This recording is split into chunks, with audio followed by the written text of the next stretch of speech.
अस्सलाम वालेकुम नाज़रीन, खुसूसी प्रोग्राम मुबाहिसा में आप सभी का खैर मक़दम है। मैं हूं आपका मेज़बान सैयद बाकर। नाज़रीन, जिस तरह से 22 अप्रैल को जम्मू कश्मीर के पहलगाम में एक दहशतगर्दाना हमला हुआ, उस हमले के बाद से हम ये देख रहे हैं आज 8 दिन मुकम्मल हो गए हैं और इस हफ्ते में हमने देखा और अब भी जिस तरह की सिचुएशन, जिस तरह के हालात वो हमको नज़र आ रहे हैं, वो बहुत सारे सवालात खड़े कर रहे हैं। एक गैर यकीनी सूरत हाल ज़रूर देखी जा रही है इस वजह से कि जिस तरह का दहशतगर्दाना हमला हुआ, इसने सारे मुल्क को यानी सदमे से दो चार किया और हर तरफ से एक ही ज़ुबान में मुतालबा किया जाने लगा कि ये जिस तरह का हमला जिसने भी किया है, न सिर्फ हमला करने वाले बल्कि हमला करने वालों को जिन्होंने मदद फराहम की है, जिन्होंने सपोर्ट किया है, जो हमेशा करते आए हैं, इन्हीं के खिलाफ एक ऐसी कार्रवाई की जाए ताकि ये इस तरह के हमले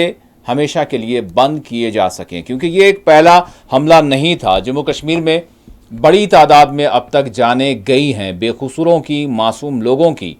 तो इस हवाले से अपोजिशन ने भी अपना पूरा साथ जो है सरकार के साथ जो है उन्होंने फराहम करते हुए ये बैक जुबान ऐलान किया कि हम आपके साथ हैं, आप जिस तरह का फैसला लेना चाहते हैं फैसला लें, लेकिन इस दहशतगर्दी से हमको निजात दिलाई जाए। मोदी सरकार की बात करें और फिर नरेंद्र मोदी, वज़ीर आज़म नरेंद्र मोदी की बात करें तो उनका तो पहले ही से ये एक मौक़िफ़ रहा, ये एक स्टैंड रहा कि हम दहशतगर्दी को बिल्कुल सख्ती से कुछ लेंगे। न सिर्फ दहशतगर्दी को बल्कि दहशतगर्दी को जो मदद फराहम करने वाले हैं, चाहे वो लोग हों, चाहे वो कोई मुल्क हो, हम उसके खिलाफ सख्ती से निपटेंगे। ये सिर्फ बयान नहीं था यानी मोदी सरकार का या नरेंद्र मोदी का, बल्कि ये एक हम ये कह सकते हैं कि पार्टी की एक साख थी 2014 से पहले। तो अब 2014 के बाद से अगर हम अभी तक देखें 11 वर्षों में जम्मू कश्मीर में कई वाक़यात ऐसे रोनुमा हुए हैं जिसने खुद मोदी सरकार के बयानिए के साथ उन्हीं से सवाल यानी वो करने लगे कि ये क्या चल रहा है। तो बहरहाल पुलवामा का हमला भी देखा गया था, लेकिन पुलवामा के हमले के बाद जो अपोजिशन का मौक़िफ़ था उसमें और 22 अप्रैल को जो पहलगाम में दहशतगर्दाना हमला हुआ इसके बाद यानी अपोजिशन के मौक़िफ़ को भी हम देखें तो काफ़ी फ़र्क हम देख रहे हैं। तो वही फ़र्क ये बता रहा है कि कुछ किया जाए। अभी की अगर हम बात करें तो वज़ीर आज़म नरेंद्र मोदी की सरबराही में दिल्ली में उनकी क़यामगाह पर एक आला सतही सिक्योरिटी इजलास मुनक्किद किया गया, जिसकी प्रधानमंत्री ने यानी सरबराही अंजाम दी, जिसमें सिक्योरिटी के आला ओहदेदार और वज़ीर दिफा और दीगर वज़रा इसमें मौजूद रहे। उसका भी हम जायज़ा लेंगे कि किस तरह का ये इजलास था और इसके साथ साथ जो सरगर्मियाँ, जो डेवलपमेंट्स हम देख रहे हैं, चाहे वो जम्मू कश्मीर की बात करें, जम्मू कश्मीर की सरहदात की बात करें, जम्मू कश्मीर के टाउन्स की बात करें, दही इलाकों की बात करें, या फिर मुल्क के सदर मकाम राजधानी दिल्ली की बात करें, क्या कुछ चल रहा है। और फिर इसके साथ साथ न सिर्फ सरहद के इस पार क्या चल रहा है बल्कि सरहद के उस पार भी क्या कुछ चल रहा है, पूरे मोहतात रहते हुए, क्योंकि एडवाइजरी भी जारी की गई है कि जो दिफाई मामलात हैं उसका पूरा ख्याल रखा जाए, नेशनल सिक्योरिटी जो है उसका पूरा ख्याल मीडिया रखे। तो हम भी उसी के तहत यानी अपने आप को जो है हम ये समझते हैं कि हमारा भी फरीज़ा है, हम मुकम्मल तौर पर मोहतात रहते हुए, लेकिन इसके साथ साथ जो भी हमारे जो आज़ादी है जो हमको ख़ुद आइन ने दी है, और फिर साथ ही साथ जो इस वक्त लोगों में एक किस्म का यानी सवाल किया जा रहा है अपोजिशन पार्टियों की जानिब से, तो उन सवालात को भी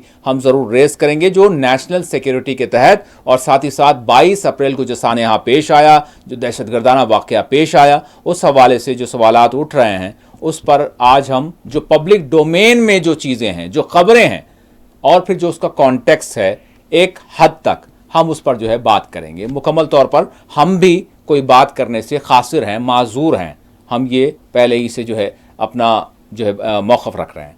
मेरे साथ इस वक्त जुड़ चुके हैं सीनियर सहाफ़ी, सियासी तज़कियाकार वाहिद नसीम साहब। मैं वाहिद साहब का इस्तक़बाल करता हूँ। वाहिद साहब अस्सलाम वालेकुम।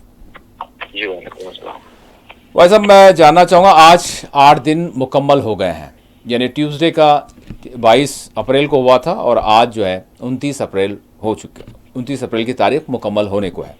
मैं आपसे जानना चाहूँगा कि हमले के बाद से लेकर अभी तक सिचुएशन में किस तरह की आप तब्दीली देख रहे हैं। यहाँ से हम आगाज़ करेंगे, उसके बाद फिर जो करंट अभी जो कुछ चल रहा है, दिल्ली में जो कुछ चल रहा है और जम्मू कश्मीर में जो कुछ चल रहा है, जो हंगामी हालात हैं, उस पर हम बात करेंगे और अपडेट्स भी हम जो है नाजरीन को अपने देंगे। लेकिन इन 8 दिनों में चेंजअप आप क्या देख रहे हैं, थोड़ा सा ये जानना चाहूँगा जी। देखिए, इन 8 दिनों के अंदर हाँ, इतना बड़ा चेंजेस आ चुका है जिसकी चर्चा नहीं हो रही है, जिस पर बहुत ज्यादा लोग चिंतित भी नहीं हैं। अलबत्ता एक वक्त था जब ये हमला हुआ, बड़ी दुख की घड़ी थी और अचानक सभी हिंदू, मुस्लिम और तमाम पत्रकार, मीडिया सब एक तरफ से सबने एक ही डिमांड की कि हमें पाकिस्तान से बदला चाहिए जी। मोदी जी ने इसका ऐलान किया कि बदला लिया जाएगा, सख्ती से लिया जाएगा और ऐसा लिया जाएगा जो मतलब एक तरह से क्रश करेगा। अब ये बीच में जहां तक दुनिया के इंटरनेशनल इदारों को अगर हम देखें, चाहे वो वाशिंगटन पोस्ट हो या दूसरे बड़े अखबार हो दुनिया के, अगर उनकी खबर को माना जाए जी, तो उनके मुताबिक ये है कि दुनिया के देशों ने प्रधानमंत्री मोदी से राब्ता किया या प्रधानमंत्री जी की तरफ से कोई सूचना या डिस्कशन या किसी तरह का इंटीमेट किया गया जी। इन सब के बीच में सिचुएशन ये है कि किसी भी बड़े देश की तरफ से चाइना को छोड़ के, चाइना से भी अगर कोई बात आई है तो सिर्फ इतनी है कि जो इंक्वायरी है उसको किसी थर्ड पार्टी या थर्ड कंट्री के जरिए करवा ली जाए, जिसे मेरे ख्याल से हमारे प्रधानमंत्री कबूल नहीं करेंगे, बल्कि कई बड़े आउटलेट का ये कहना है कि बिल्कुल वाजे कर दिया गया है भारत की तरफ से या प्रधानमंत्री जी की तरफ से कि हम ना कोई सबूत देंगे ना कोई हम इंक्वायरी करेंगे, हम सिर्फ सूचना इतनी दे रहे हैं कि हमें टेररिज्म के खिलाफ जो है एक्शन लेना है और वो हम सिर्फ इंटीमेट कर रहे हैं, परमिशन नहीं मांग रहे हैं किसी से। तो इसका मतलब साफ है कि ना हम सफाई देने के लिए तैयार हैं ना हम परमिशन मांगने के लिए तैयार हैं। तो ऐसे में जो स्ट्राइक की संभावना है वो तकरीबन 99.9% तक बढ़ जाती है। अब जिस तरीके से इंटरनल एक तरह से माहौल बना, एक तरह से पूरे देश की 140 करोड़ लोगों की मांग उठी, जिस तरीके से सभी लोग एक साथ एक प्लेटफॉर्म पर खड़े होकर जी प्रधानमंत्री जी से बदले की मांग कर रहे हैं और ये मांग जो है हल्की फुल्की थोड़ी कम पड़ी है, मगर किसी भी तरह से जो एक मजाक उड़ाना होता है या फिर नॉन सीरियस टॉक जैसे शुरू हो जाते थे कि ये इसने किया, ये उसने करवाया, ये सारी चीजें कहीं से भी इस तरह की कोई सुगबुगाहट जिम्मेदार मीडिया में या जिम्मेदार लीडरशिप से नहीं आई है। अगर ये नहीं हो रहा है तो इसका मतलब तो जो है एक ही बात का है कि पाकिस्तान में भी जिस तरह की दहशत देखी जा रही है, जिस तरह की हलचल देखी जा रही है, वो सारी बातें जो है मतलब एक बता तरह से क्लियर कर रही है कि हम धीरे धीरे किसी बड़े युद्ध के नजदीक पहुंच चुके हैं। अच्छा, यहाँ पर भाई साहब जो आपने इब्तिदा में जो बात कही कि जैसे अगर पाकिस्तान के प्रधानमंत्री वज़ीर आज़म की बात करें तो उन्होंने भी कहा था, ऑफ़र दी थी कि अगर गैर जानिबदाराना बिल्कुल शफाफ अगर तहक़ीक़ात करवाई जाती हैं आलमी सतह पर तो हम भारत का जो है ताउन करने के लिए, उसको सपोर्ट करने के लिए हम भी जो है उसका पूरा जो है ताउन करेंगे कि एक्चुअल ये किसने करवाया, इस हवाले से हम जो है आपके ताउन के लिए तैयार हैं। तो पेशकश भारत ने जो उसको मुस्तरद कर दिया। और ऐसे ही इंटरनेशनल जो भी अगर कोई इस चाइना की आपने बात की तो भारत का तो मौक़िफ़ ये है भाई साहब, मतलब यहाँ पर भारत ये मौक़िफ़ देता है कि हमको अब सफाई देने की ज़रूरत नहीं है और अब हम उस मरहले से निकल चुके हैं। मतलब यहाँ पर हम ठहरे हुए हैं, दिल्ली यहाँ पर ठहरा हुआ है कि अब हमको किसी चीज़ की सफाई की ज़रूरत नहीं है, किसी चीज़ के सबूत देने की ज़रूरत नहीं है, क्योंकि ये बात वाज़े हो चुकी है कि इसके पीछे अगर कोई है, कोई भी वाक़या होता है तो वो एक ही मुल्क है। और अब हमको जो है कार्रवाई करनी है, अब हम दुनिया को जो है सफाई देने से परे हैं, अब हमको किसी चीज़ की ज़रूरत नहीं है, उसी एतबार से जो है कार्रवाई की जा रही है। तो ये भारत का मौक़िफ़ है भाई साहब। तो इसमें किसी तरह का जो है शायद किसी को ना शुबा है, ना कोई इस पर जो है एतराज़ करता है, ना शायद एतराज़ करने की किसी भारतीय को ज़रूरत है। नहीं, सिर्फ भारतीय को ही नहीं, बल्कि मैं ये कहूंगा कि पूरी दुनिया में किसी ने इसे रोकने की कोशिश नहीं की है। पूरी दुनिया में किसी ने बीच बचाव की कोई कोशिश नहीं की है जी। देश के अंदर माहौल बिल्कुल क्लियर है। सवाल ये उठता है कि इस बार शायद पूरी दुनिया ने मन बना लिया है कि पाकिस्तान को एक बड़ा सबक मिलना चाहिए और पूरी दुनिया में भारत की जनता भी शामिल है। अब इसमें दो चीजें बड़ी टेक्निकल आती हैं जिसे मैं कहने की कोशिश करूंगा। वो टेक्निकल चीजें कुछ इस तरह से आती हैं कि सपोज कि किसी न किसी कारण ये खामोशी हो जाती है, अंतर्राष्ट्रीय दबाव हालांकि है नहीं, क्योंकि ट्रंप से जब बात की गई तो ट्रंप ने कहा भाई हजारों साल पुराना मसला है, वो आपस में जैसे निपटना चाहे निपट लेंगे।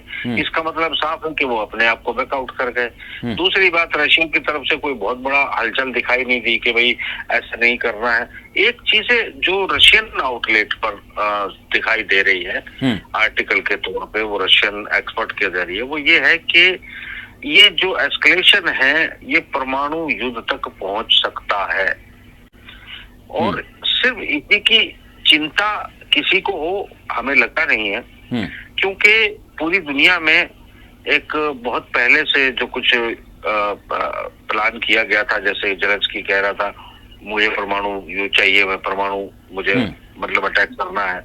उसके बाद चाहे ईरान को लेके परमाणु की चर्चा है, इजराइल को लेके परमाणु की चर्चा है जी। तो हर तरफ ना एक दिलों में लोगों की बड़ी तमन्ना सी है कि परमाणु, शायद बहुत साल हो गए हैं परमाणु देखे हुए, परमाणु का हमला कैसा होता है ये देखने का मन भी शायद पूरी दुनिया बना चुकी है। उसकी वजह जो है हमें ऐसा भी लगता है, क्योंकि देखिए अगर सपोज करें दुनिया प्रेशर भी बनाती तो भारत के लिए ये बात बड़ी मुश्किल थी इस बार।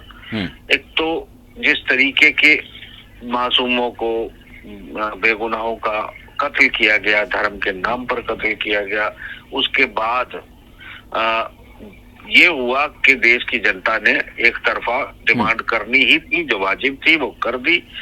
अब या तो हमें ये बदला लोगों के लिए भी लेना पड़ेगा, देश के लिए भी लेना पड़ेगा, और अगर देखा जाए तो जहां मेरी जबान लड़खड़ा रही है वो ये है कि चुनाव के लिए भी ये हमला करना पड़ेगा।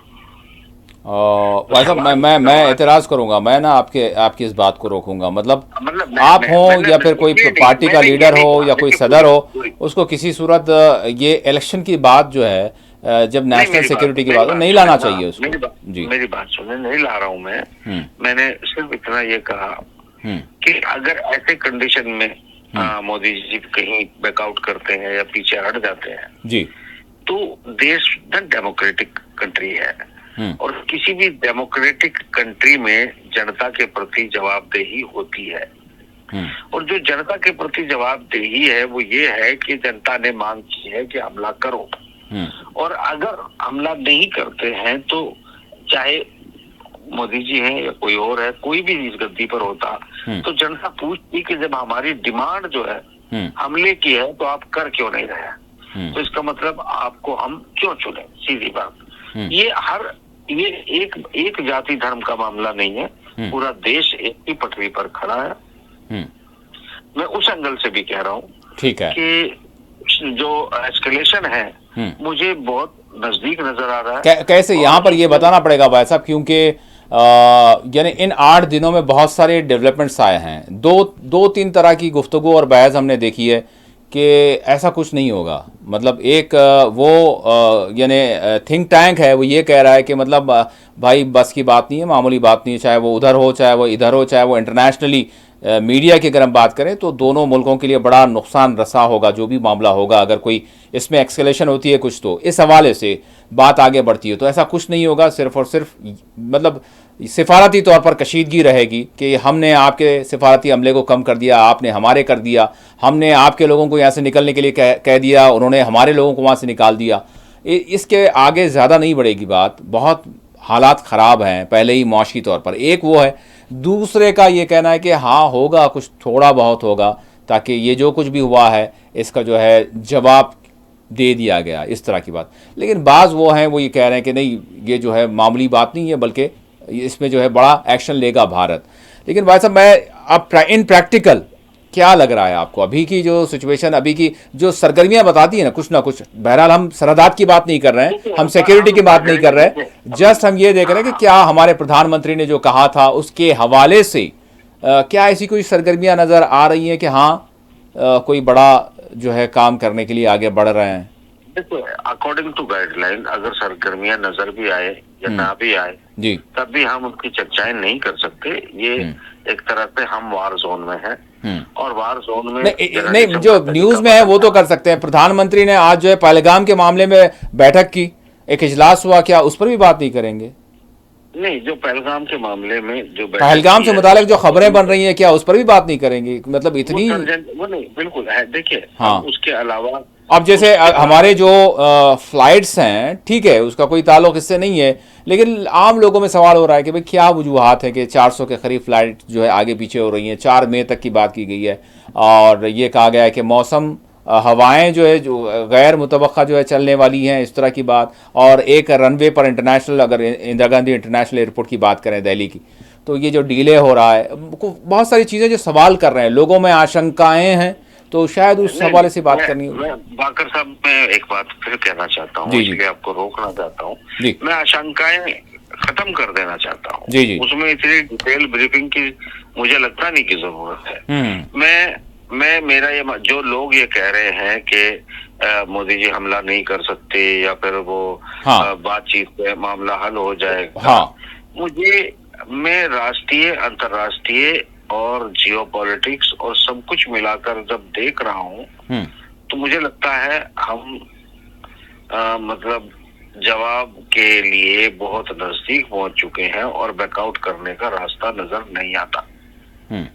मुझे ये बैकआउट करने का रास्ता देश के अंदर से नजर नहीं आता, जनता की तरफ से नजर नहीं आता, अमेरिका की तरफ से नजर नहीं आता, इजराइल की तरफ से नजर नहीं आता, पश्चिमी ब्रिटेन और सबकी तरफ से नजर नहीं आता, रूस का कोई दखल है नहीं, चीन अगर चाहेगा भी तो अकेले देश की बात मानना जरूरी नहीं होता है। तो कुल मिलाकर अगर मैं ओवरऑल देखता हूँ तो आपको एक कैलकुलेशन करना होता है। मेरे सिर्फ अंदेशे है, मैं कोई दावा नहीं कर रहा हूँ, पर मेरे अंदेशे वो कह रहे हैं घूम फिर के कि कोई ऐसी विंडो नहीं है जिससे ये माना जा सके, खुली दिखे कि यहाँ से कोई एक ऐसी बात हो सकती है जहाँ से भारतीय राजनीति या भारतीय जिम्मेदारान जो हैं वो पाकिस्तान को इस वक्त छोड़ सकते हैं और बात खत्म की जा सकती है। सवाल ये उठता है कि जिस तरह ऐलान कर दिए गए हैं सिंधु नदी के पानी को लेकर, अगर पानी रोका जाएगा तो देखिए, सिंधु नदी का पानी रोकने के लिए तो बात हमारे पास ही हो गई ना। हमारे ही सरकार से सवाल करने वाले उन्होंने कर दिया है फौरी तौर पर कि भाई 20 बरस लगेंगे और करोड़ों रुपए लगेंगे आपको, तब जाकर आप जो है बंद करेंगे। लेकिन मुतालबा तो अभी किया जा रहा है कि अब बदला लें। देखिए, हाँ, नहीं, ये बात है ना कि 20 साल लगे 10 साल लगे की बात अलग है जी। अगर इतनी कैपेसिटी हमारे पास है कि पानी को तुरंत कुछ ना कुछ हिस्से को रोक कर जो है डाइवर्ट कर लिया जाए, तो ये सिचुएशन भी किसी एक देश के लिए, अगर पानी है वो एक एपिक सेंटर बन सकता है। मान लिया अगर हम भी सिर्फ फौजी कार्रवाई न करके सिर्फ पानी रोक दें तो ये फौजी कार्रवाई फिर पाकिस्तान की तरफ से होगी और उस वक्त जो है मेरे ख्याल से दुनिया को वो अपने विक्टिम कार्ड खेलने की कोशिश करेगा कि हमारा पानी रोक दिया गया, हमारा ये कर दिया गया, दुनिया हमारा साथ दे। अभी तो पूरी दुनिया भारत के साथ खड़ी है ना, पाकिस्तान के साथ कोई नजर नहीं आ रहा है। पाकिस्तान बौखलाहट का शिकार है। पाकिस्तान शायद ये प्लान उन्होंने नहीं सोचा होगा कि इतना बड़ा एक जो है हमले की या इतना बड़ा जवाब जो है उसकी तैयारी की जा सकती है। ये उसके शायद वहमो गुमान में भी नहीं होगा। अगर सोचा भी होगा तो किसी छोटे मोटे रिटेलिएट की या सर्जिकल स्ट्राइक तक की बात सोची होगी जिसके जरिए मतलब पाकिस्तान ध्यान भटकाने की कोशिश कर रहा होगा। वो इधर अफगानिस्तान के साथ पाकिस्तान की झड़पें चल रही है, उसकी अपनी सरहदों में इंटरनल पोजीशन बहुत खराब है।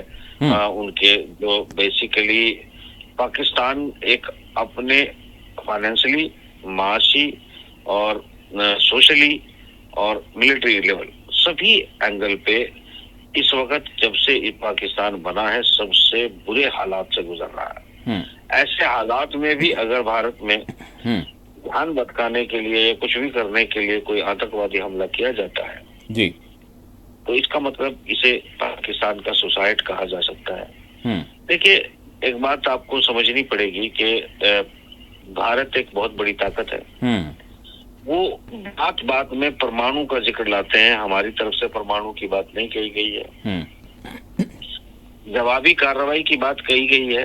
अलबत्ता एक मिशन की कभी चर्चा हुआ करती थी कांग्रेस के जमाने में। जी, मैंने कई बार अपने प्रोग्राम्स और मैंने कई बार जो है लेखों में उसका हिंट दिया था। जी, मतलब 8 घंटे 80 किलोमीटर 50 फलाना ठिकाना 50,000 कुछ इस तरह का एक जो भी अमेरिका का एक कुछ प्लान था। मैं से फिर दोबारा चर्चा में नहीं लाऊंगा। कुल मिलाकर यह है कि हम कोई मिशन की बात कर सकते हैं, ऑपरेशन की बात कर सकते हैं, तगड़े हमले की बात कर सकते हैं जी, भारत की तरफ से परमाणु बम की बात नहीं की जा रही है। मगर एक बात हमें और याद रखनी चाहिए, कभी कभी जरूरी नहीं होता कि भविष्य वक्ता जो होते हैं जैसे नसरुद्दौला है, बाबा वेंगा है और खासतौर से सिम्पसन कार्टून जो है, सिम्पसन कार्टून क्या है, वो इस तरह की चीजों को मैं पहले उस पर एक पूरा प्रोग्राम बना चुका हूँ कि मैं ये मानता हूँ कि जब वो एक कोई डिजाइन करते हैं तैयार कार्टून का, फिर उस कार्टून की उस डिजाइन को पूरा करने में पूरी ताकत लगा देते हैं ताकि उनकी क्रेडिबिलिटी उस हवाले से बनी रहे। बनी है। तो इस हवाले में हमें ये भी नहीं भूलना चाहिए कि बाबा वेंगा ने पाकिस्तान को पैनकेक कह के और भारत की तरफ से एक परमाणु बम गिरते हुए दिखाया है उस कार्टून में, सिम्पसन कार्टून में। तो हमने नहीं कहा, मगर बाबा वेंगा, माफ करना, सिम्पसन कार्टून बहुत पहले इस तरह का कोई प्रोग्राम दिखा चुका है और वो यूट्यूब पर सार्वजनिक तौर पर मौजूद है।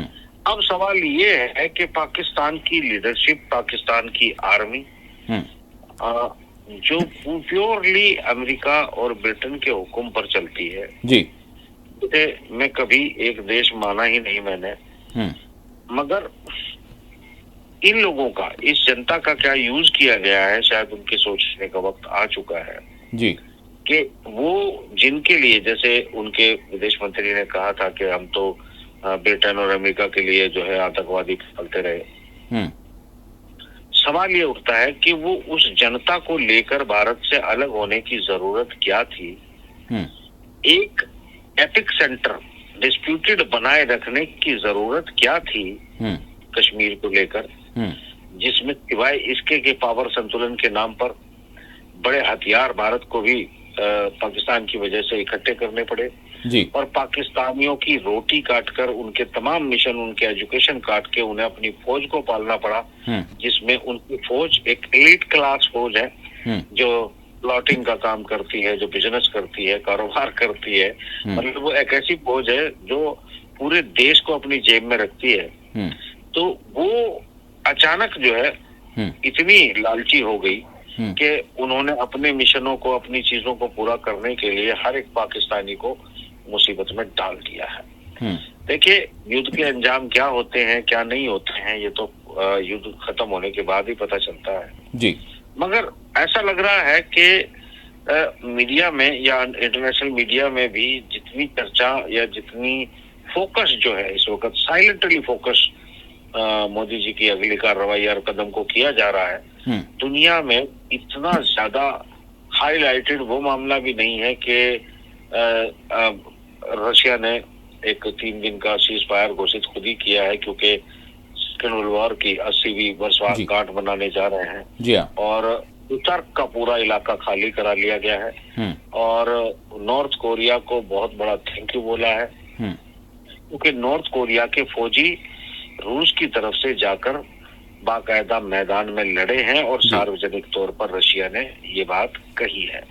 तो मैं ये भी एक बात जरूर मैं कहना चाहूंगा कि पाकिस्तान और भारत का युद्ध हो, अमेरिका तो पूरी तरह से चाहेगा, क्योंकि ये बात मैंने अपना एक लेख आर्टिकल वो आज नहीं लिखा है, आज के हालात पे नहीं लिखा है कि मैं आज के बारे में ये बात बोल रहा हूँ। मेरे पेज पर मौजूद है, लिखा हुआ 2017 का है जी। 2017 में उस पूरे आर्टिकल में मैंने ये बताने की कोशिश की थी कि अमेरिका किसी भी तरीके से, जो उनकी तरफ से बयान थे कि वो भारत, पाकिस्तान, चाइना को किसी तरीके से उलझाने की पूरी कोशिश करेगा। तो ऐसे मौके पे पाकिस्तान को समझाने, रोकने और शांत बिठाने का काम अमेरिका कर सकता था। मोदी जी के दोस्त जो है ट्रम्प हैं और अमेरिका बिल्कुल सहयोग में है। ऐसे में उसने कह दिया कि तुम खुद निपटो, तो इसका मतलब युद्ध के लिए हरी झंडी दिखा दिया। ठीक है भाई साहब, यहाँ पर एक ब्रेक लेने के लिए कहा जा रहा है और हम ब्रेक पर जाएंगे, लेकिन जिस तरह से आपने बात जहाँ तक की है, इस हवाले से अभी ये बात सामने आ रही है और इस हवाले से मैं आपसे सवाल करूँगा कि दुनिया की जियो पॉलिटिक्स चाहे कुछ भी हो, दुनिया के जो ताकतें हैं वो कुछ भी चाहती हों, लेकिन भारत चूँकि एक आज़ाद मुल्क है, एक जमहूरी मुल्क है, अपने आप में जो है वो अपने फ़ैसले ख़ुद करता है। हम जो है किसी और को हम नहीं देखते और हम पर अगर कोई हमला होता है तो उसका जो है जवाब देने के लिए हम खुद जो है अपने तौर पर फ़ैसला लेते हैं, हमारे फ़ैसले कोई और नहीं लेता। तो इस हवाले से ज़रूर बात करेंगे। नाज़रीन, यहाँ पर एक छोटा सा ब्रेक लेंगे। ब्रेक के बाद जो करंट सिचुएशन बनी हुई है, सरहदात की क्या बनी हुई है, थोड़ा सा उसका भी जायज़ा लेंगे और जम्मू कश्मीर के अंदर जिस तरह के हालात हैं, जो सरगर्मियाँ देखी जा रही हैं, उस पर भी बात करेंगे। सरहद पार से जो इंटरनेशनल मीडिया में जो खबरें आ रही हैं उसका भी थोड़ा सा सरसरी तौर पर थोड़ा सा जायज़ा लेंगे और फिर इसके साथ साथ वाहिद साहब से ज़रूर मेरा सवाल होगा कि भारत अपने आप में एक आज़ाद, खुद मुख्तार, दुनिया की सबसे बड़ी जमहूरिया है, ये अपने तौर पर इसकी पॉलिसीज़ जो है दूसरों पर असरअंदाज हो सकती हैं, लेकिन किसी और की पॉलिसी हम कैसे अपना सकते हैं, ये मैं सवाल उनसे करूंगा। एक छोटा सा ब्रेक लेते हैं, ब्रेक के बाद दोबारा हाजिर होंगे। नाज़रीन, ब्रेक के बाद मोबाइल सामने आप सभी का दोबारा खैर मकदम है। हम बात कर रहे हैं पहलगाम हमले के बाद मुल्क में बनी हुई सूरत हाल, न सिर्फ मुल्क बल्कि सब कॉन्टिनेंट में, बर्र सग़ीर में बनी हुई सूरत हाल, और फिर इसके साथ साथ दीगर इलाक़ों में भी इसके असरात क्या हो रहे हैं या हो सकते हैं। एक किस्म का यानी सुकूत का मामला है, चाहे वो बाज़ारों की बात कर लें, चाहे वो किसी भी शोबे की बात कर लें, हर तरफ से जो अवामी सतह पर, चूँकि हम सहाफ़ी हैं, जर्नलिस्ट हैं, तो हम जब लोगों से मिलते हैं और जितनी रिपोर्टिंग की जाती है तो उसमें से जो तासुरात आ रहे हैं, उसमें से जो बातें निकल कर आ रही हैं वो ये हैं कि हर कोई रुका हुआ है कहीं ना कहीं। अब इससे तो इनकार नहीं किया जा सकता। अब मैं यहाँ पर ज़रूर अर्ज़ कर दूँ कि हम मुकम्मल तौर पर बात भी नहीं कर रहे हैं, क्योंकि जिस तरह से मैंने आपसे अर्ज़ किया कि एडवाइज़री जिस तरह से हुकूमत की जानिब से जारी की गई, तो उसका पास और लिहाज करते हुए, उसको मद्देनज़र रखते हुए हम सारी बात नहीं कर पा रहे हैं आपसे। मुकम्मल तौर पर मैं ये एतराफ़ कर रहा हूँ, मैं कह रहा हूँ कि आपसे मुकम्मल बातें हम नहीं कर रहे हैं या नहीं कर सकते, क्योंकि नेशनल इंटरेस्ट का मामला है, चूँकि दो ममालिक के दरमियान जो है कशीदगी का मामला है। बहुत सारी चीज़ें हैं जिसका पास और लिहाज रखना होता है, लेकिन वो चीज़ें जो पब्लिक डोमेन में हैं, वो चीज़ें जो खबरें बन रही हैं, हम उन पर चर्चा कर रहे हैं और थोड़ा सा जो दीगर मामलात हैं उससे जुड़े हुए उस पर भी हम नज़र डाल रहे हैं। यहाँ पर जिस तरह से मैं अपडेट आपको कर दूँ कि जम्मू कश्मीर की बात करें तो सरहदात पर कशीदगी जारी है, कशीदगी बरकरार है। बहुत ही ज़्यादा कशीदगी से मुताल्लिक़ अगर इन 8 दिनों में देखें तो जंगबंदी की खिलाफ वर्जियाँ हुई, उधर से भी फायरिंग, इधर से भी फायरिंग, इधर से भी गोलाबारी, उधर से भी गोलाबारी, यानी ये सूरत हाल है। और जो सरहदात पर रहने वाले लोग हैं, दही इलाके हैं, वहाँ से बड़ी ही यानी खौफ व हिरास का इजहार किया जा रहा है। मुख्तलिफ रिपोर्ट्स वहाँ से मिली हैं। और इसके साथ साथ पहलगाम में चूँकि NIA ने मामले की जो है तहक़ीक़ात अपने ज़िम्मे ली है, उसकी जानिब से बड़े क्रैकडाउन्स हो रहे हैं, छापामार कार्रवाइयाँ हो रही हैं और इसी दौरान बहुत सारे मुश्तबा जो लोग हैं, सस्पेक्टेड हैं, उनको सैकड़ों की तादाद में पूछताछ के लिए गिरफ्तार किया गया है। इसी दरमियान 9 घरों को, 9 मिलिटेंट्स के जो मुश्तबा तौर पर इस हमले में मुलव्वस बताए जा रहे हैं, तो उनके मकानात को जो है मुनहदम कर दिया गया धमाकों के ज़रिए।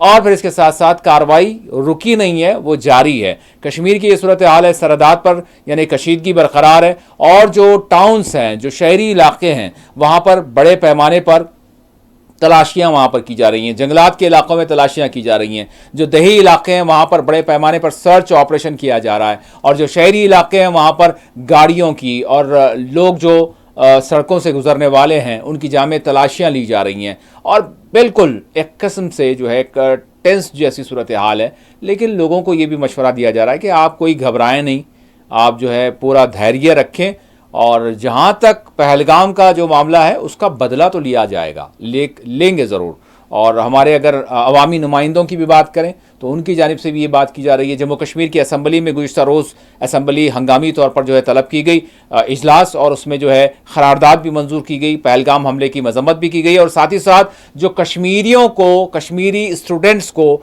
जो मुल्क के दीगर हिस्सों में निशाना बनाया जा रहा है, उनको हिरासानी का जो है सामना है, तो उस हवाले से मरकज़ से, सरकार से विनती की गई है कि खुदारा उनकी जो है आप हिफाजत को यकीनी बनाएं, क्योंकि मुख्तलिफ मकामात से ये ख़बरें मिली हैं कि कश्मीरियों को निशाना बनाया जा रहा है। तो बहरहाल सरकार जो है ज़रूर उनकी हिफाजत के लिए कड़े जो कदम उठाने हैं वो उठाएगी। अब सरहद पार से अगर हम देखें तो इंटरनेशनल मीडिया इस हवाले से गवाह है कि वो भी बहुत सारी डेंगे मार रहे हैं और बहुत सारी सरगर्मियां अंजाम दे रहे हैं, उनकी भी फ़ौज इधर से उधर हो रही है, ये सारी चीज़ें चल रही हैं। अब इस सूरत हाल में हम बात कर रहे हैं। वैसे अब यकीनन हम सारे क़वायद को मद्देनज़र रखते हुए, एडवाइज़री को मद्देनज़र रखते हुए, हमारा मकसद यही है कि ख़बरें क्या कह रही हैं और सरकार भी दर हकीकत लोगों तक जो है हमारे ज़रिए क्या पैगाम पहुँचाना चाहती है, हम उतना तो समझते हैं। तो जी भाई साहब, मैं आपसे सवाल मेरा यही था ब्रेक पर जाने से पहले कि हम एक आज़ाद मुल्क हैं, ख़ुद मुख्तार मुल्क हैं, हम अमेरिका को नहीं देखते, हम रशिया को नहीं देखते, अपने फ़ैसले हम खुद करते हैं भाई साहब। जी, इसमें कोई शक नहीं है। मैं इसका समर्थन करता हूं कि हमें अपने फैसले खुद करने चाहिए जी। मगर एक बात मैं जरूर कहूंगा, हाँ, कि हर सारी दुनिया इंटरकनेक्टेड है और इंटरकनेक्शन में बहुत कुछ आता है। इसमें गोला बारूद की सप्लाई आती है, इसमें हथियारों की सहूलियत आती है, इसमें सहयोग आता है। जो आप जानते हैं कि भारत हो या पाकिस्तान, वो अपने आप इतने खुद में इतने हथियार नहीं बनाते, वो एक लंबी लड़ाई को कैरी कर सकते हैं। हाँ, इसलिए ये बात हमें, और दुनिया में कहीं भी वार होता है इस वक्त, चूंकि स्ट्रेटेजिक लोकेशन है सारी, और उन लोकेशन को ध्यान में रखते हुए जिस तरह सभी अपनी अपनी पोजीशन को लेकर बड़े चिंतित हैं पूरी दुनिया में, क्योंकि आज से नहीं पिछले 3 साल से थर्ड वर्ल्ड वॉर का लोग इंतजार भी कर रहे हैं और उसके एस्केलेशन की बात भी कर रहे हैं, चाहे फिर वो इजराइल को लेकर तनाव हो, चाहे फिर वो ईरान को लेकर हो, चाहे हुतीज को लेकर हो, या फिर बार बार ताइवान के पानियों में छेड़खानी हो, जापान का नया कोलिशन हो, चाहे नॉर्थ कोरिया साउथ कोरिया का तनाव हो, या नॉर्थ कोरियन का रशिया पहुंच जाना हो। ये बहुत सारी चीजें, पूरी दुनिया इन्वॉल्व है इस वार में। तो यहाँ कहीं से भी अगर वैसा माजरत के साथ मैंने सवाल एक दुनिया के बड़े मुल्क, एक मजबूत मुल्क जो जिसको विश्व गुरु कहा जा रहा है, तो मैं उस मुल्क की बात कर रहा हूँ, मतलब मैं श्रीलंका की बात नहीं कर रहा हूँ, मैं बांग्लादेश की बात नहीं कर रहा हूँ। तो आप ये सारे दुनिया के अहवाल, दुनिया की सूरत हाल मेरे सवाल से क्यों जोड़ रहे हैं? मेरा सवाल यही है कि भारत जो है एक आज़ाद मुल्क है, ख़ुद मुख्तार मुल्क है, अपने फ़ैसले अपने तौर पर लेता है, दुनिया की ये बिसात से उसका कोई ताल्लुक़ नहीं है। हमारे मुल्क पर हमला हुआ है तो अब हम फैसला लेंगे और उसका जो है जवाब देंगे या फिर सज़ा देंगे जिसको देना है। नहीं, बिल्कुल सही बात है, मगर मैं उस धरातल की बात कर रहा हूँ ना। किस चीज़ की बात कर रहे हैं आप? मैं एक धरातल यानी जमीनी हकीकत की भी मैं बात कर रहा हूँ, क्योंकि अचानक चाइना की साइटों पर, चाइना को लेकर दुनिया की साइटों पर चाइनीज दार्शनिक और उनके विश्लेषक और उनके पीएचडी होल्डर्स जो है अचानक एक बात करने लगे। क्या बात? ये बात पिछले 2 से 3 दिनों में शुरू हुई है, आर्टिकल शुरू हुए हैं। वो ये है कि पश्चिमी जगत ज्यादा अपना दिमाग खराब न करे, चीन कभी लड़ नहीं सकता ये कहकर सदियों से मजाक उड़ाते आ रहे हैं चाइना का। और कई एक्सपर्ट ये आज इस तरह के आर्टिकल शाये कर रहे हैं कि ऐसा ना हो कि पश्चिम को इतना पछताना पड़े कि वो भूल जाएं कि मजाक उड़ाना किसे कहते हैं। तो सवाल ये उठता है कि पश्चिम क्या चाइना को घेर कर कोई युद्ध करने की तैयारी किसी एंगल पे कहीं और दूसरी जगह पे दिखाई दे रही है? छोटी मोटी जो है फिलीपाइंस और ताइवान और इन समुद्रों में एक जो उनकी छेड़खानी है वो चलती रहती है और लगातार चल रही है जी। अचानक एक बाढ़ सी आ जाना और अचानक कि चाइना की फौज लड़ नहीं सकती, इसको हाईलाइट करना और अपने अपने प्रोफेसर्स और इस तरह के एक्सपर्ट्स के जरिए शाया करवा देना, ये किसी न किसी बात का संकेत तो है। वो हो सकता है सीधे अमेरिका पे हमला करने का कोई प्लान बना रहा हो। हमने बहुत सारी बातें की हैं, हम उस अंदाज में आज बात नहीं कर सकते। दूसरा एंगल बी भी हमारे पास है, जो शायद अगले मतलब हमें 30 तारीख या 31 तारीख को करना पड़े उस एंगल पे बातचीत, या उसके बाद करना पड़े। कुल मिलाकर ये होता है कि जो सिचुएशन है, सिचुएशन को है कि भाई साहब ब्रेक थोड़ी सी आवाज़ हुई थी, यानी कि मई का महीना बड़ी शिद्दत की गर्मी का महीना और जो फर्स्ट वीक है उसमें आप कह रहे हैं कि कुछ तब्दीलियां वगैरह वगैरह, बहरहाल जो भी तब्दीलियां तो हो चुकी हैं, अब इन पर कोई ऐसा डेट या तारीख नहीं दी जा सकती। जी हाँ, बिल्कुल कि मतलब वो दिन कौन सा हो सकता है, कौन सा नहीं हो सकता है, ये नहीं हो सकता। मगर बदला तो ये तो तय है कि कार्रवाई होगी। प्रधानमंत्री ने कह दिया है। जरूर कहना चाहूंगा कि ये कार्रवाई सिर्फ एक कोई छोटी मोटी कार्रवाई नहीं होगी, ये इतनी बड़ी कार्रवाई होगी कि शायद दुनिया इसे याद रखे। अब दुनिया किस एंगल से याद रखेगी ये कहना अभी मुश्किल है।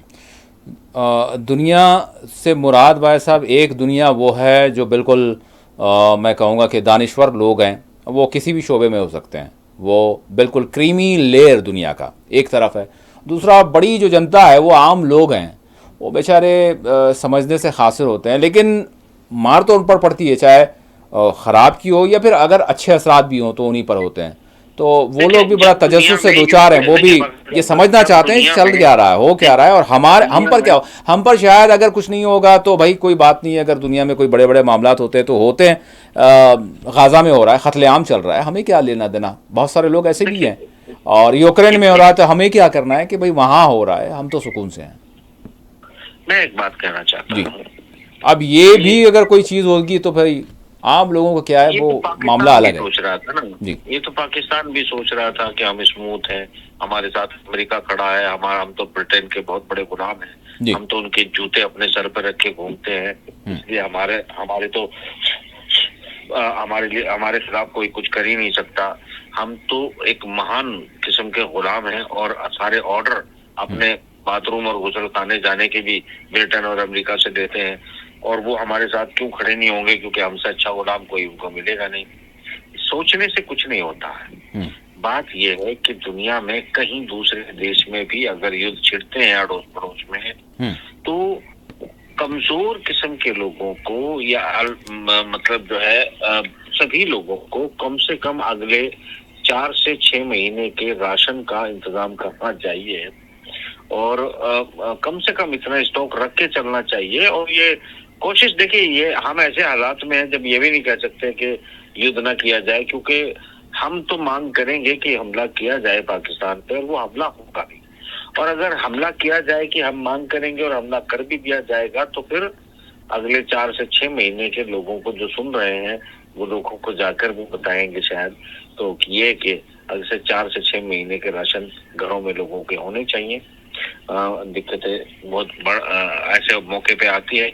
उसकी वजह यह भी है कि रेट भी बढ़ जाते हैं, कीमतें दुगनी पे करनी पड़ जाती है युद्ध के दौरान। बड़ी स्थिति, कई बार ऐसी स्थिति होती है कि गाजा में आप देख रहे हैं ना कि क्या हुआ है, वहाँ क्या हुआ कि अगर इंटरनेशनल खाना ना पहुंचे, दुनिया से राशन ना पहुंचे, तो वो अपना उगाते थे, खाते थे। मगर यूक्रेन की हालत देखिए क्या हो चुकी है कि यानी भाई साहब आप इसको थोड़ा सा ये यानी कि थोड़ा ड्रेसअप ये कर दें, ये शायद ज़रूरी होगा कि हम तो कोई बात नहीं कर रहे। अब दूसरी बात ये कि आपके का ये एक एडवाइस या एक मशवरा हम इसको समझ सकते हैं, या फिर हम इसको क्या समझें, क्योंकि सरकार ने तो ऐसा नहीं, सरकार की जानिब से तो मतलब हमारे लिए ये भी है कि आपको कोई चीज़ की फिक्र करने की ज़रूरत नहीं है। प्रधान मोदी जी जो भी करेंगे वो अपने तौर पर करेंगे, और उसका ज़रा बराबर भी लोगों को जो है हम ये हमारा शायद ये हमारा खुशफहमी भी है कि हमको कोई इफेक्ट नहीं होगा, बाजार भी बराबर चलेंगे, सारी चीज़ें होंगी, कोई चीज़ें महंगी बिल्कुल नहीं होंगी भाई साहब,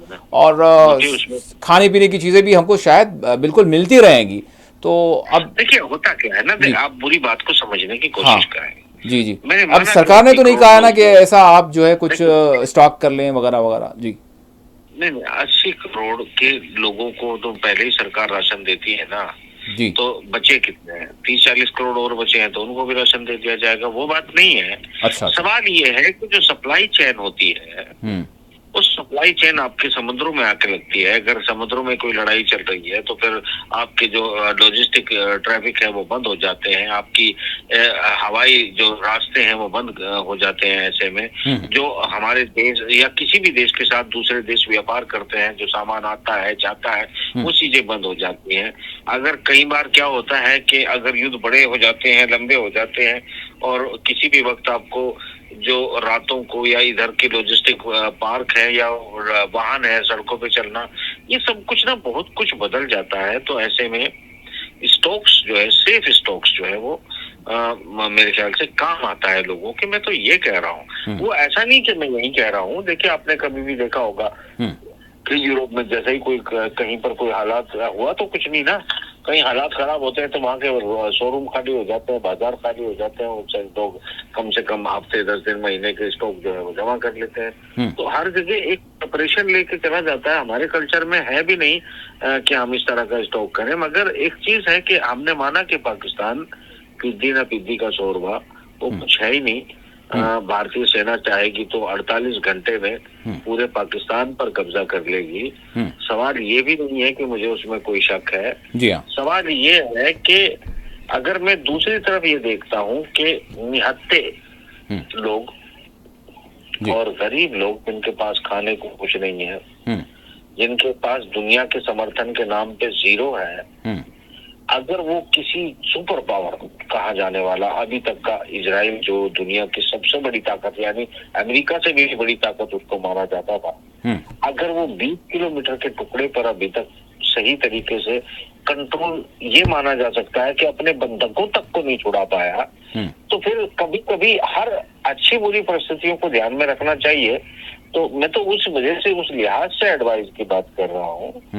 बाकी तो मतलब देखिए, जो युद्ध शुरू करना हमारे हाथ में होता है, युद्ध बंद करना हमारे हाथ में हो ये जरूरी नहीं। जैसे रशिया ने युद्ध शुरू किया, यूक्रेन को जीत लिया, यूक्रेन का कुकर खाली भी करा लिया, सब कुछ करा दिया, मगर 3 दिन पहले कोशिश की पुतिन ने, लावरोव ने कहा कि भाई हम तो बिल्कुल युद्ध बंद करना चाहते हैं, मगर जेलेंस्की अपने एक एक बंदे को मरवा चुका है, अपने लंगड़े लूंचों को उठा के फौज में ले जाके भर्ती करा के रशियन टैंकों के सामने गेट डाल देता है। वो वहां के लोग भाग चुके हैं, फौज में जो ओरिजिनल थे वो फौज छोड़ के भाग चुके हैं, जो अनट्रेंड लोग थे उनको पकड़ पकड़ के बंदूक थमाई जा रही है। मगर वो आदमी जो है, उसके इरादे इतने बुलंद हैं जेलेंस्की के, हार नहीं मार, महान लड़ाका है कि उसकी महानता की ज्ञान आज आपको गुणगान करना पड़ेगा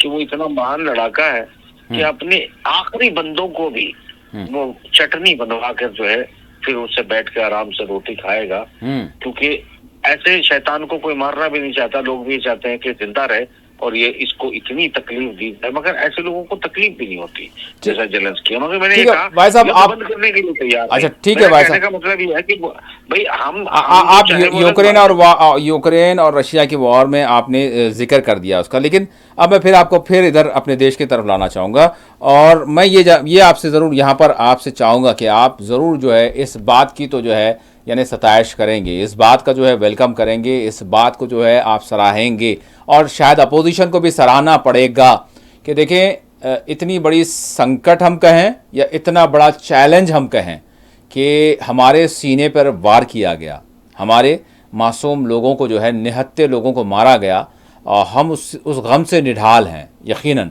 जितनी मजम्मत की जाए कम है। तो अब इस देश को जो चलाने वाले हैं उन पर कितनी बड़ी जिम्मेदारी आयद हो गई है, और वो इस सिचुएशन को किस तरह से हैंडल कर रहे हैं। भाई साहब, यहाँ पर एक बात प्रधानमंत्री ये कह रहे हैं कि बदला लिया जाएगा और सज़ा ऐसी दी जाएगी कि जिसका तसव्वुर नहीं किया जा सकता, फहम और गुमान किसी का नहीं हो सकता, वो सज़ा दी जाएगी। सिर्फ सज़ा उनको नहीं दी जाएगी जिन्होंने हमला किया, बल्कि उस हमले के जो असल कारफरमा हैं उस ताकत को जो है सज़ा दिया जाएगा। ये एक चीज़ हो गई। देखें, ये एक ऐलान हो गया, ठीक है, प्रधानमंत्री का। दूसरी तरफ जनता को कतई तौर पर पैनिक नहीं किया जा रहा है। जनता से कतई तौर पर यह नहीं कहा जा रहा है कि आप ये कर लें, वो कर लें, हम ये करने जा रहे हैं, हम वो करने जा रहे हैं। देखें, तो दोनों चीज़ें की जा रही हैं। आपको, लोगों को किसी तौर पर जो है घबराने की ज़रूरत नहीं है। सारी चीज़ें प्रधानमंत्री और सरकार जो है, जो बदला लेना है, जो जिस तरह सज़ा देना है, वो काम अपनी जगह पर जारी है, वो काम होगा। लेकिन आपको भी पैनिक होने की ज़रूरत नहीं है। आपसे क़तई तौर पर यह नहीं कहा गया कि आप ये कर लें, वो कर लें, ऐसा होगा। तो भाई साहब, अब तो तारीफ करनी पड़ेगी कि हर दो चीज़ को बैलेंस किया जा रहा है सरकार की जानिब से। अपोजिशन को भी इसकी तारीफ करनी चाहिए, नहीं चाहिए? बताइए आप फिर प्लीज जी। देखिए, मेरे ख्याल से अपोजिशन भी जो है सरकार की नीतियों की इस वक्त बुराई नहीं कर रहा है। नहीं तो बुराई नहीं, तारीफ करें। मैं ये बोल रहा हूं, बुराई का तो कोई मसला ही नहीं है, तारीफ करनी चाहिए। सहयोग कर रहे हैं, सभी ने ये कहा है कि मोदी जी के साथ खड़े हैं। और ऐसे वक्त में जब इरादे बुलंद हो तो और देश के हित का मामला हो तो सभी को साथ खड़ा होना चाहिए, जो कि खड़े हैं। मैं अब आपको दूसरी बात, तारीफ नहीं करेंगे आप लोग तारीफ नहीं करेंगे। नहीं, मैं तारीफ कर रहा हूँ, मैं तारीफ भी कर रहा हूँ और इस हद तक तारीफ अपोजिशन को बोले तारीफ करने के लिए। नहीं, ये तारीफ करने की ये है कि अगर मोदी जी चाहेंगे, अगर चाहेंगे मोदी जी और उनके मन में आ गया तो 8 घंटे के अंदर 80 किलोमीटर कम से कम पाकिस्तान का हिस्सा लिया जा सकता है। और मतलब हमारे लिए 50-60 हजार सैनिकों का टुकड़ी ही काफी है, इसके लिए हमारी बहुत सारी फौज भी नहीं लगेगी, इसलिए मैं तारीफ कर सकता हूँ। और यहाँ ये है कि कुछ एक टैक्टिकल कुछ चीजों का जिक्र चल रहा है अंतरराष्ट्रीय इलाके में। एक मगर इतना है कि थोड़ा देख के करने की जरूरत इसलिए पड़ेगी क्योंकि कुछ अंतरराष्ट्रीय आउटलेटों ने काफी दिनों पहले जो है, या मैंने भी एक खाम का की एक बकवास कर दी थी कि ऐसे पागल देश जो होते हैं, पाकिस्तान जैसे जो पागल देश होते हैं, वो सुसाइटल भी जो है उनके लिए बहुत आसान होता है, सुसाइटल आतंकवादी भी बनाते हैं। वो इस तरह के लोग सुसाइटल बम भी बना सकते हैं कि मतलब जो है वो सुसाइटल बम कहते हैं, जो उसे वो टैक्टिकल बम कह सकते हैं, जो छोटे किस्म के परमाणु होते हैं जिसमें परमाणु संधि का वायलेशन भी नहीं माना जाता और जो अपने ही देश की धरती पर चलाए जा सकते हैं। तो इस तरह की बहुत सारी जो अड़चने हैं, इस क्लिप को ना संभाल के रखिएगा और कटवा के अलग रख लीजिएगा। जितनी बातें अभी तक मैंने आपको बोली पिछले 1.5 मिनट में, तो इन बातों का कुछ एक मतलब है जो आपको बहुत जल्दी समझ आएगा। फिलहाल मैं आपको ये कहना चाहूंगा कि छोड़ दीजिए, मैं तारीफ कर लेता हूँ। और तारीफ की बात यह है कि युद्ध जो है मतलब करना अनिवार्य भी है और मोदी जी हटेंगे नहीं, वो करेंगे। देश की जनता को एकजुट रहना चाहिए, देश की जनता को अपने इंतजामात करके रखने चाहिए ना। जरूरत नहीं है साहब, जब तक सरकार ना कहे, मतलब सरकार अगर कहती है तो कोई बात है। तो इतना भी छोटा देश नहीं है पाकिस्तान के, मतलब उसको बिल्कुल ही 1 सेकंड में ही खत्म कर दिया जाएगा। तो ऐसे में जब युद्ध होता है तो एक नेचुरल है, जीतने वाले देश में भी महंगाइयां बढ़ती हैं, परेशानी आती हैं। उसके लिए देश हित में लोगों को मेंटली प्रिपेयर रहना चाहिए। ऐसी प्रिपरेशन के लिए देखिए, ऐसा नहीं ना भाई, मैं मोदी जी की बात पर पूर्ण भरोसा करता हूँ। उन्होंने कहा कि कोई सर्जिकल स्ट्राइक नहीं बल्कि कुछ ऐसा जवाब दिया जाएगा तसव्वुर से बाहर होगा, सोचा भी नहीं होगा। जी हाँ। तो फिर अगर ऐसा कोई जवाब देने की तैयारी होगी तो निश्चित रूप से एक बड़ा ही मामला होगा ना। इसमें चीन की सरहद भी जो है वो अक्साई चिन उनके पास है और एक पूरा स्टेट पाकिस्तान ने जो हमारा हिस्सा है वो चाइना को लीगलाइज करके दे दिया है। अब अगर हमें अपना हिस्सा चाहिए तो फिर चाहे चीन हो, चाहे रूस हो, चाहे पाकिस्तान हो, फिर क्या फर्क पड़ता है। अगर मोदी जी ने एक बार आज़म की ठान ली तो फिर तो देश को चाहिए भी, मांग भी है, वाजिब भी है, वो पूरा लिया जाएगा। अब वो सिर्फ, मैं तो कहता हूँ कि जरूरी नहीं है कि गिलगित बाल्टिस्तान और कश्मीर ही लिया जाएगा। ऐसा भी हो सकता है ना कि पूरा पंजाब पाकिस्तान वाला ले लिया जाए और उधर सिर्फ वो बलोच और वो पख्तून जो है अपना अपना हिस्सा खुद बांट ले, ये सिचुएशन पैदा हो सकती है। क्योंकि युद्ध जो है वो मेरे ख्याल से अगर शुरू हुआ तो कितने पे पहले कब्जा होगा, कितने पे बाद में कब्जा होगा, ये बात की बात है। बट लंबा खींचने की संभावना तो है। अच्छा। अगर वो 2 डब्बों की जो मैं बात कर रहा हूँ, अगर वो 2 डब्बे न खुले तो युद्ध काफी लंबा चल सकता है। ठीक है। अगर वो 2 डब्बे खुल गए तो फिर मुझे लगता है कि फिर सेकंडों में भी युद्ध खत्म हो सकता है। अच्छा, वो आप कौन से क्या बोल रहे हैं वो? मैं अब इस पे ज्यादा बात नहीं करना चाहूंगा। ठीक है, मैं भी समझ सकता हूँ। ठीक है, मेरा आखिरी सवाल, 2 मिनट हैं। क्या ऐसी भी संभावना है कि बगैर युद्ध के सजा दी जाए? देखिए, युद्ध अगर बगैर युद्ध के सजा दी जाए तो फिर पानी बंद पूरा करना पड़ेगा, और पानी पूरा बंद कर दिया तो पाकिस्तान को युद्ध करना पड़ेगा। तो युद्ध से बचने के पास आपके पास कोई ऑप्शन नहीं है। क्यों आप सिर्फ पानी की बात कर रहे हैं? बगैर पानी का तो ठीक है, सिर्फ वो एक चीज़ नहीं है, पानी भी उसमें शामिल है। बहुत सारी चीज़ें होती है ना। सज़ा से मुराद ये थोड़ी है कि एक ही सज़ा, बहुत सारी सज़ाएं मिलाकर एक बड़ी सज़ा हो जाती है। तो ऐसा कुछ सोचा होगा तो फिर ये भी तो सोच सकते हैं कि हम बगैर युद्ध के बड़ी सज़ा देंगे। मुझे टेक्निकल मजबूरियां नजर आ रही हैं। अच्छा, ठीक है, मतलब आप बोलने से माजूर हैं। हाँ, दुनिया तो, बल्कि देश में ज्यादातर लोग तो इस पे चर्चा कर रहे हैं कि मोदी जी ऐसा नहीं कर सकते। बट मुझे कुछ टेक्निकल मजबूरियां नजर आ रही है। मुझे जिस तरह पूरी दुनिया ने नहीं, मैं थोड़ा सा सजा की बात की जा रही है तो कह दिया कि सफाई नहीं देंगे। इतनी बातें करने के बाद कोई सिर्फ चुप बैठकर अपने आप को बड़बुल्ला थोड़ी कहलाएगा। नहीं, चुप नहीं बैठेंगे। आपसे वादा क्या किया है? सजा देने का वादा किया है। तो सजा जरूरी नहीं है कि जो है वो युद्ध से हो, सजा कुछ और तरीके से भी हो सकती है। तो क्या हमको पता नहीं है? जस्ट वी आर नहीं आता कि पाकिस्तान में निकला तो साइनाइड मिला के रसगुल्ले बंटवा दिए जाएंगे। नहीं, हम वैसे काम नहीं करते भाई साहब। हम थोड़े ही पाकिस्तान जैसे हैं। हम तो सीधे मैदान जंग में सीधी बात करते हैं। अदरवाइज ठीक है, सज़ा देते हैं तो वो पता नहीं कौन सी सज़ा होगी, हमें पता नहीं है। बहरहाल कहा गया है तो इस हवाले से एक सवाल है, तो वो मैंने आपके सामने रखा। जी भाई साहब, देखिए, अब एक मिनट है हमारे पास, 1 मिनट है हमारे पास भाई साहब, सिर्फ 1 मिनट। आपने बिल्कुल आपने जायज सवाल रखा कि कोई और भी कोई तरीका हो सकता है, और नए इजाद करने के लिए और नई सोच रखने के लिए मोदी जी जाने जाते हैं जी। तो कोई और नया तरीका भी हो सकता है। पर मुझे जो तरीका नजर आ रहा है वो ये है कि पाकिस्तान को डायरेक्ट ही सजा दी जाए, और वो डायरेक्ट सजा का मुस्तहक है। फिलहाल उसे ये सजा मिलनी चाहिए, और शायद यही सजा दी जाए। वक्त कौन सा हो ये कह नहीं सकते, बट सजा उसको लाजमी है। क्योंकि जिन लोगों ने अपने खोए हैं वो भी मांग करेंगे, जो देश के तमाम जाति धर्म के लोग हैं वो भी मांग कर रहे हैं। ऐसे में मेरे ख्याल से बैकआउट करना और किसी दूसरी तरफ दूसरे विकल्प पे विचार करना, इतनी से बात पे देश की जनता संतुष्ट नहीं होगी, मुझे ऐसा लगता है। ठीक है। बहरहाल नाज़रीन, आज 29 तारीख थी, कल 30 तारीख है। अब 29 के बाद, क्योंकि 29 का गालिबन जो पाकिस्तानी जो मेडिकल पर्पस के तहत जो है यहाँ आए थे, वो भी जो है यहाँ से कूच कर रहे हैं। और बहरहाल उसमें अभी क्या डेवलपमेंट्स है, अपडेट्स हैं, वो अलग बात है।